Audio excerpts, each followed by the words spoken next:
J'ai une mauvaise nouvelle pour vous, Jérôme. Qu'est-ce qui se passe? Je sais que vous êtes sensible à la lumière, au soleil, Oui, c'est vrai. dont vous avez de gros besoins pour faire votre photosynthèse avec votre grand nez qui est un peu une sorte de panneau solaire.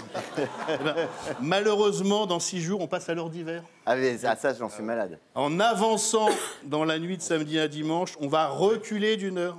Et si tu avances quand je recule, comment veux-tu que ma dépression, je dissimule? Bah oui, j'allais pas dire que je t'encule à la télé. Non, arrêtez. Bref. Bah ouais. Le week-end prochain, on dort 1 heure de plus, c'est toujours ça de prix. Enfin, pas pour tout le monde. Comme dirait ma femme, moi je préfère quand on passe à l'heure d'été, c'est le seul moment de l'année où on me saute 1 heure. J'avoue, je tiens pas très longtemps. Bref, heure d'hiver, ça veut dire concrètement que la semaine prochaine, Jérôme, la nuit va tomber à 16h45. C'est horrible. Ah, il aime pas ça. Ah, l'hiver, c'est pas la saison des grenouilles. Il va déprimer pendant 6 mois.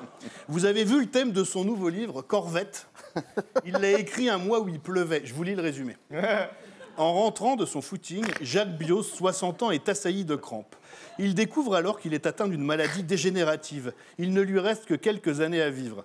À la stupeur générale, Jacques choisit de recourir au suicide assisté. Il fixe lui-même l'échéance, il sera mort dans 3 mois.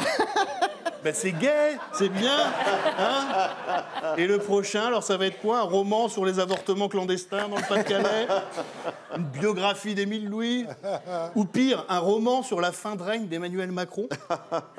En rentrant de son meeting, Emmanuel Macron, 47 ans, est assailli de crampes.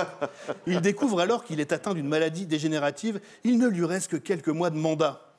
Au contraire du roman de Jérôme de Verdière, il ne va pas recourir au suicide politique. Il va faire son mandat et faire chier les Français jusqu'au bout. Et celui-là, pour le coup, contrairement à Corvette, on n'a vraiment pas envie de le lire. Ah, vous terminez bien. Merci Stéphane.